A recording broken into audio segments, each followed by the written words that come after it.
Kasi ang gusto niya namin din, makita niya yung anak niya, makapunta kami sa Sorsogon. Oo, makapag-agi ka para makaano ka, balik daday abyo ng gandayon pa naman ako itsura. Maganda siya Oo, sige be, buka. Buka mo pa isa-isa, buka.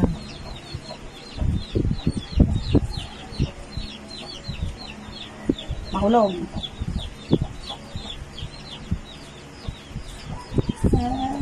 Mahulog.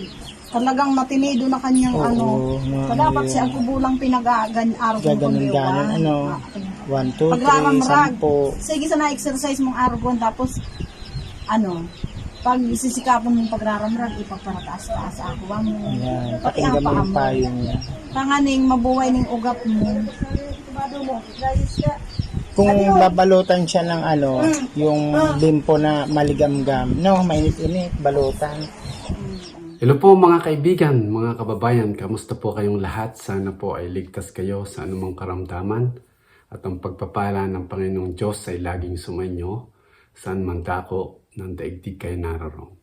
Yan, tayo po ay may panibagong video post ngayon. Ito po ay tungkol kay Ate Helen Dean na na-scout po ni paring Dong Tigidong na siya po ay napatherapy na. Kaya meron pong video na pinasa sa atin si paring Dong Tigidong. Kaya gawan po natin ng reaction video.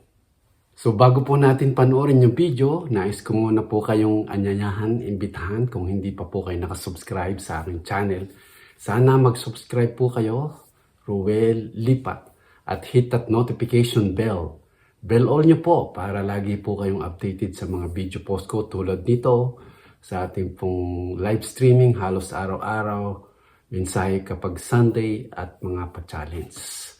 Maraming salamat po sa inyo. Yan. So tuloy-tuloy na po tayo dito sa ating bagong video post na ito po ay tungkol kay Ate Helen Dean. Siya po yung na-scout ni Dong Tigidong na iniwan po ng asawa at mga anak. So the good news is siya po ay napatherapy na, session number 1. At meron pong magandang news na ayon po sa ating video na mapapanood ay meron pong pakiramdam yung kanyang paraso. So without further ado, panoorin po muna natin tapos balik po tayo at bigyan natin ng reaction. Ito po yun.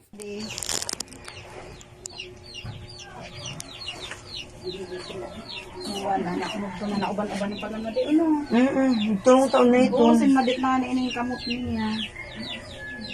Para pa therapy sang bulan man siya pigter abo ko na nga kay Rhea na naman kami na anuhan ng therapy. Kamu pwede na kading mag-ano. Para aplas nga ni. Natutulid mo pa ba? Kaya mong matulid. Hello, Sige raw. Ito lang ako nito kamot mo.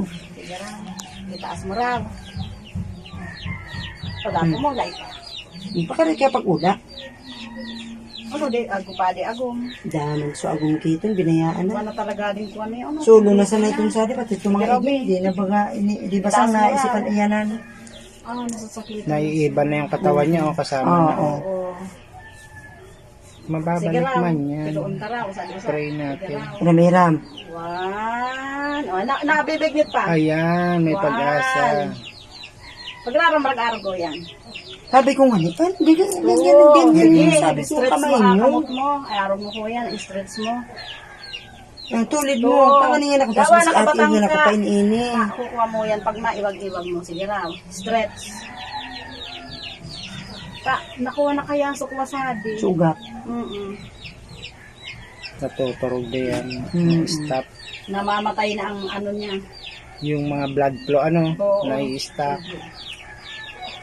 Hindi na mo si Dok. Dok, pwede pa siya magpa-therapy. Yung lola ko nga, nung lagi nang naka-wheelchair. Hindi na naunat ang tuhod. Buko ko. O pagraramraga. Tapos pag-aapon, kung kaya mo. Ano sabi ko nga, pag gamata mo nga ako, ganyan din mo, hawakan mo isang kamay mo. Ganyan. Pag ganyan, Sige, stretch ganyan. mo, stretch. Ali, kaya mo stretch. Kanina ko, makaagi ka. Stretch. Makatindi. Dapat si Agko, kakapta na sa Agko, kung kaya niya. Sadi, magmumulambit siya, Sadi. Abot sa to, cherry. Ituloy mo niya. Ginawa Ay, niya. ito pala. Araw mo ko yan. Oo. Pwede ka dito mag-agi-agi. Sige. kaya niya, na ano niya pa, na-stretch niya pa. Oo. Stretch pa usad. Yan. Pairam-iram sa bakit? Hindi na kang parang araw kayo ni maaagay ganyan ka na. Kuha na pati kita ng ulog to. Maali. Pagpunas mo. Ang pinagbabagot na kita. Yan, ito na naman sa electric fan. Masag man, ano sa, hiram ng buhay. Sige pa atin dali mama. Ganun pa niya, oo. Nag-aawan nga ni, mag-aasada na sunatan. Sa tuwag ako pansitan. Amo tumama ko adtong baday sa do ako tindan.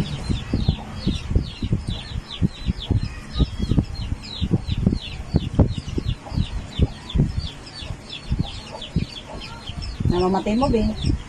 Ako daw. Anong pagmatay mo? Maray, maging nawa.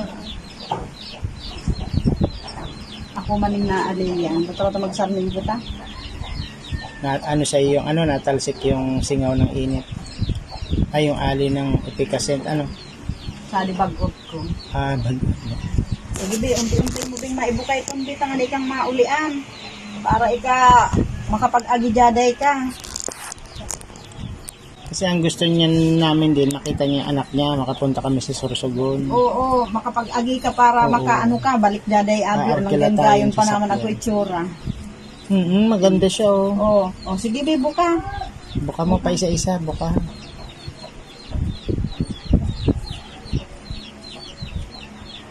Mahulog.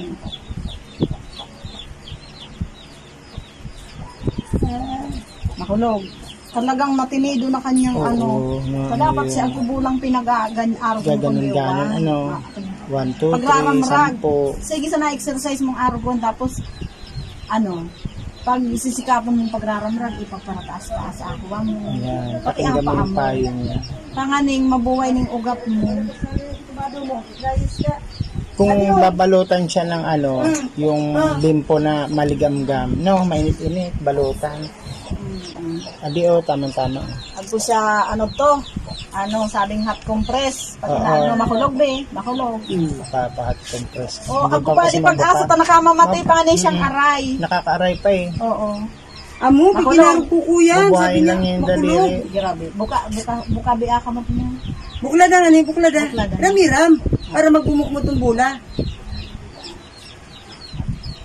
Ako raw, gumuka, akamot ko. Yan. Sige. Para, nag-aaray-aray pa siya, meaning to say, kuwapading kuwa niya.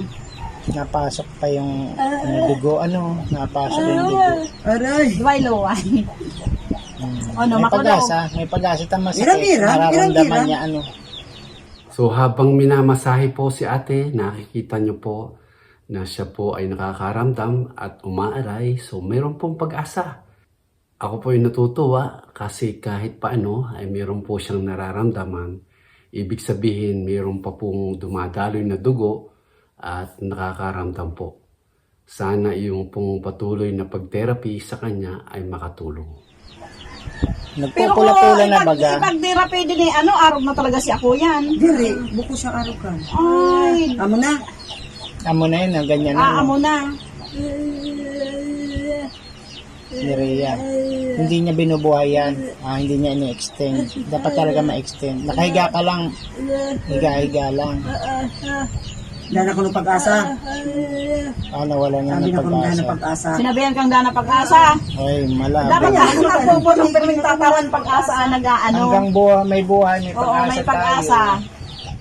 Napakinggan niyo po sa video na kaya po siya nawalan ng pag-asa kasi mayroon pong isang tao na nag-discourage sa kanya na wala na daw po siyang pag-asa. Kaya siya po ay na-depress at ito hindi na po siya nagpa-therapy. The good news is narito na po ang unang therapy session at nakikita po nating nakakaramdam pa siya.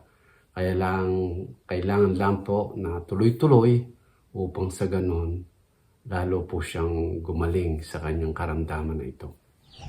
Sige, wabi, stretch mo. Ako dog. Habang nagkakaon, may pag-asa. Ipakasad. Yun yung hindi nagkakaon, tutubuhan baga sa... Matapa. Nabuhay pa. Si Amang Bagang Diyos ang hindi nakakaisi. nakakakaon, tutubuhan yung ilong, doon ipapasok ang pagkaon, nabubuhay Sige, pa. araw ko yan. Stretch mo. Ano mo siya. Ikaw mo. luway-luway na. So kaya mo sana. Pag diri kaya, magraramrag. Makasampulong beses ko yan. Sige. 10 sa ganyan no, sa umaga. Tulog. Kahit sinong tumulong sa'yo, mga pamangkin mo, si Ngod, si Manny mo, Wala ka naman nagkukuha. walang tumutulong sa'yo. Ang mga nag-eskwela kaya gayon. Magraramrag si ako mungod mo sige.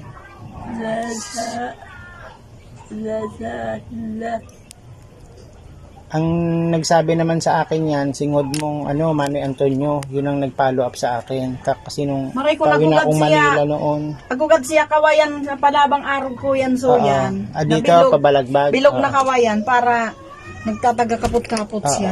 Hawak-hawak ka Oo, ganon. araw-araw ko yan. Dito, no, ilagay ganon, So yan daw bilog.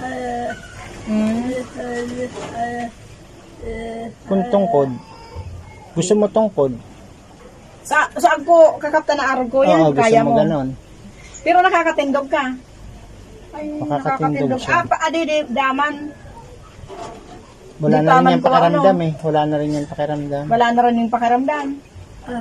Hindi niya na na-stretch. Agko ko no. Pero hindi mo na na-stretch. Kaya ka. pa. Okay. Kung sa bago la, kakiyum-yum ka de. Oo, Sige raw. nagaganon niya na Sige raw. So nakikita niyo po na talagang kailangan po ni Ate Helen din ang tulong sa mga kababayan po natin na gustong magpaabot ng tulong kay Ate.